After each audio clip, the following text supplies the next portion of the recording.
Found out wife cheated on me, has been cheating on me, same AP. I tracked down messages to the day it happened. I knew something was wrong the whole time, but I could never imagine this was the thing that was going on. I'm 24 years old, my soon-to-be ex-wife is 25 years old. We literally have been dating for 7 years, married 3 years, with a daughter that's 16 months old. I'm the only one that works, and I make around $100K a year, plus extra I make trading crypto/stocks/NFTs. Our condo is fully paid off, from my hard work. She has been treated with so many material things. Big and small. I bought flowers and little surprising gifts regularly. For example, I bathed our baby since the day she was born. Every single time. Not just to help out, but because I loved it.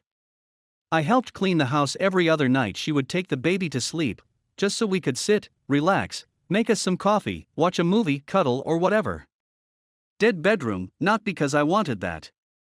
I was always ready to go, and I would always make sure she comes first when it comes to her needs. Always helped her mom and dad that are overseas with money and everything else. I do have to admit, since day one they loved me as their child. Still do. They don't know nothing about this and more things. I suspected something was wrong. She was acting weird when I found out. She admitted everything, bursted into tears, begged me not to leave her. I guess too late for that. She already did cheat, physically and based on the texts, emotionally in some way. She does literally cry and asks me not to leave her, every single day, few times a day. Like it's so weird. What are you crying about if I was so bad that you needed to cheat on me? I know for a fact she's not in contact with AP, even told me when he texted her while I was at work. She even screenshotted it and asked me what should she do. I told her, do whatever you want, you got yourself in that position, it wasn't me. She sent him a text saying how everything she did was a huge mistake, should have never happened, that she actually loves me, can't imagine losing me, etc., and asked him not to text her anymore. She even blocked him, etc. I'd love to stay together because it will literally kill me not being able seeing the kid every single day. But you know what I figured? I'd rather suffer not being next to her all the time than seeing her grow up in a household where things don't work the way they should. One thing that's really confusing me. Wife doesn't want anything. Doesn't want the car. Doesn't want the condo. Doesn't want the money. Doesn't want a single thing. She swears if I decide to divorce her, and if I can't forgive her, all she wants is a little help with the kid, and making sure if she can't afford everything for her that I step in and help. **T, as long as I'm alive, I'll make sure my kid is taken care of. Women and men of this subreddit, I have a question for you. Do you think this could be a case of too much Mr. Nice Guy? Or what is your opinion? I'm very curious. Also, how would you act if you were in my shoes? Also, if my English is not spot on, I apologize, it's my second language. Thank you. Edit, everyone that took the time out of their day to read this, and leave a comment, thank you. I really appreciate it. I exactly got what I wanted. More people telling me their opinion, or what they would do. I'm just trying to do what's best for my daughter, and that's why I want to plan out whatever I'm going to do, in details. No room for mistakes. Thank you again. Story 2.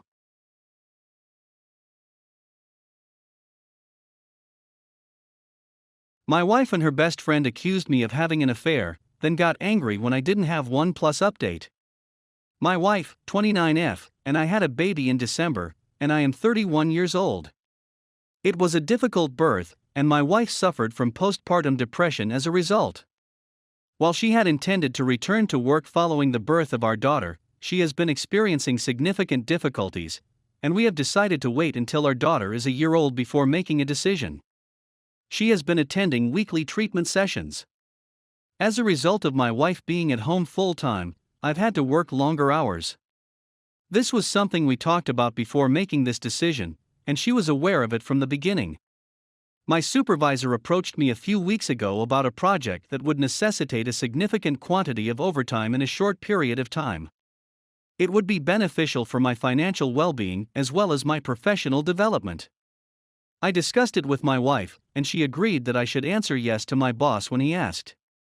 During the 4 weeks that I would be working on this, my mother-in-law and her closest friend, Jessie, 29F, last name altered, would come to my house to assist me with some of the responsibilities that I would normally perform. Jessie is a stay-at-home mom of 2 little children, ages 4 and 2. She started coming over during the day to watch the kids with my wife, and it worked out really well. The project had been underway for 3 weeks when it became evident that we'd need a few more weeks to put it all together. I returned home that evening and discussed the situation with my wife. She stated that she felt well with it, but she became extremely cold in the following days. Due to the fact that it had been an atypical pattern of behavior over the previous few months, I didn't give it much thought and tried not to take it personally. When I returned home one evening during the final week of the project, I discovered that Jessie had remained at the house. I didn't give it much thought. I simply said hello to her and my wife and then went to see how our kid was doing. Before I could get to her room, I overheard Jessie scream something to the effect of "I'm sorry, I'm sorry, I'm sorry, I'm sorry." He doesn't even bother to come over and say hello. There's definitely a message here. I walked around the corner and inquired as to what it signified. Immediately, my wife began to sob, and Jessie began to accuse me of having a relationship with another woman. She informed me that I must despise my wife because she suffers from postpartum depression, and that I am not attracted to her because she has gained weight as a result of the pregnancy. Neither of these statements is correct. I'm doing everything I can to support my wife through her PPD, while also providing for our family.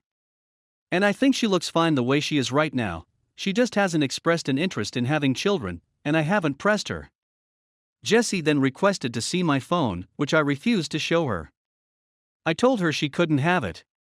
She informed me that this was a sign that I was guilty. I informed my wife that I would let her to look at my phone if she so desired. When she nodded, something inside of me burst open. I think it was the fact that she truly felt I was having an affair that made me feel so bad about myself. And that she didn't trust me after everything that had happened between us.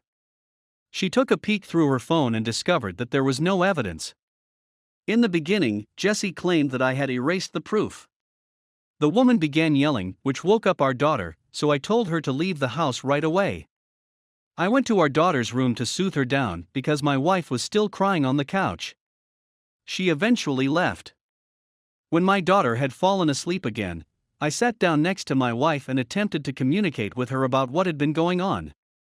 She informed me that she has been concerned about me ever since I began working all of the extra. It was my intention to tell her that we had discussed how great of an opportunity this was, and that she had consented to let me take on this job. She thought it was quite odd that the project's duration had been extended. I informed her that this does occur from time to time. She insisted on seeing more proof, so I sent her messages and emails from work with timestamps, as well as pay stubs that proved the OT. She said she trusted me, and that she was sorry for having doubted me. It was only that Jessie had been telling her that all of these were signals that I was cheating on my husband. I questioned her about why she had more trust in Jessie than in me, and why she didn't come to me with her concerns. She was unable to provide a satisfactory response.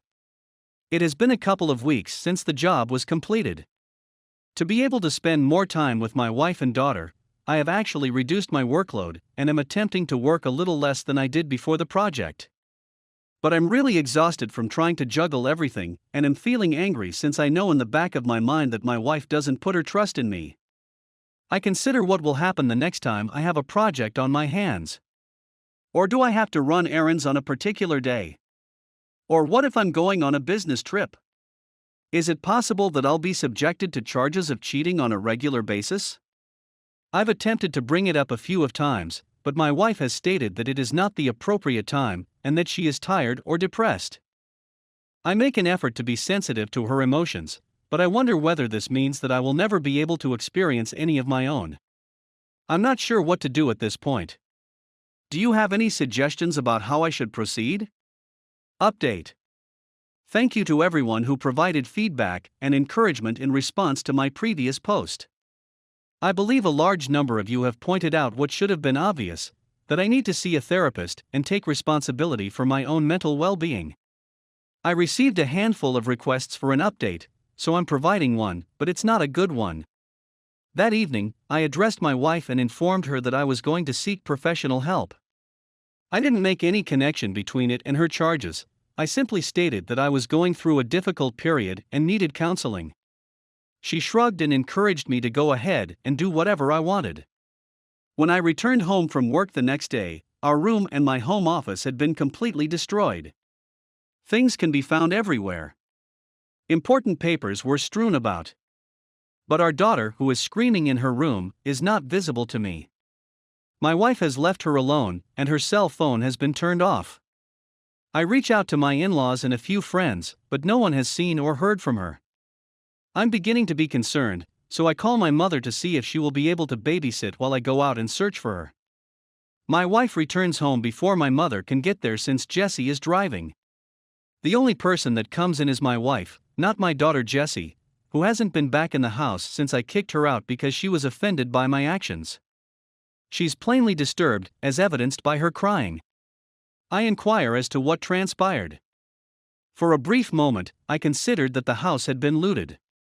She starts yelling at me, accusing me of being unfaithful and claiming that the treatment is a ruse to get me to meet her mistress. Although I attempted to calm her down and inform her that this was not the case, she retaliated by hitting me. My nose has been broken for a long time. She had a vague awareness of what she had done and sat down on the couch, where she became unconscious and just gazed at the wall. It was time for me to go into my daughter's room and lock the door. It was necessary to call my mother to inform her of the situation. She was already on her way, as well as my in-laws to request that they come over and care for my wife.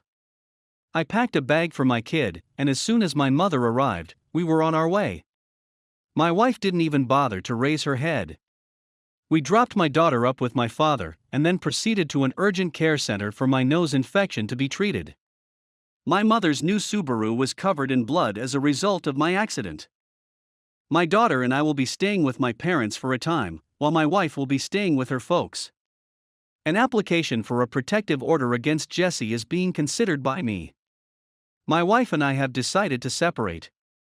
Despite my feelings for her, I will not live with someone who has injured me, and who has the potential to hurt our daughter. I have decided not to proceed with a divorce at this time in the hopes that my wife will receive the treatment she requires, and that we will be able to work things out. It was brought to my attention by my in-laws that they are considering inpatient treatment at a local hospital. Nonetheless, I have everything meticulously documented in the event of a future custody dispute. My heart is torn because I know this isn't my wife. This is a mental illness that has taken hold of her. However, I must ensure the safety of myself and our kid, as well as providing her with the necessary time to heal. This is something I'm hoping is the proper decision. Once again, thank you to everyone. Edit, thank you to everyone for their comments. After reading your remarks, I discussed the situation with my parents and came to the conclusion that, for the sake of my daughter's safety, I should make a police report. I'm on my way to the train station right now. Update 1. More information on this situation can be found in my previous blog posts. My wife passed away in the early hours of Monday morning. As a result of her friend Jessie convincing her that I was having an affair that I was not having, she suffered a mental breakdown, which ended in my removing our infant daughter and temporarily residing with my parents. She was in the company of her parents, who planned to transport her to the hospital on Monday for inpatient care. In the middle of the night on Sunday, she arrived to my parents' house and asked that I hand over our kid to her. The reason I declined was that she had left her alone for several hours the last time she was responsible for her, and had gotten physical with me as a result. I offered to let her come into the house and spend time with her while my parents and I were present, but she refused and insisted on bringing our kid with her instead. She was agitated, but she ultimately left. She was killed when she crashed her parents' car into a tree a few hours later. Jessie, a friend of mine, paid a visit to my daughter and myself yesterday. Then she broke down in tears and told me that she was preparing to speak at my wife's memorial service. She had already approved it with my in-laws, but she wanted to make sure I was aware of it as a courtesy. I informed her that she would not be making a speech at the funeral. Our argument ended with her leaving after informing me that I was not the only one who cherished my wife's presence in her life. I spoke with my in-laws, who are adamant that Jessie be given the opportunity to speak. She and my wife have known each other since they were children, and my in-laws are quite close to her and her family. We're all in a vulnerable state right now, and I'm worried that pressing this issue any further would sour my connection with my in-laws, which is something I don't want. I'm still sick to my stomach at the prospect of seeing Jessie up on the balcony at my wife's memorial service. With the knowledge that she took pleasure in my wife's declining mental state, and that she picked up my wife while leaving my kid alone, I don't believe I can bear to listen to her anymore.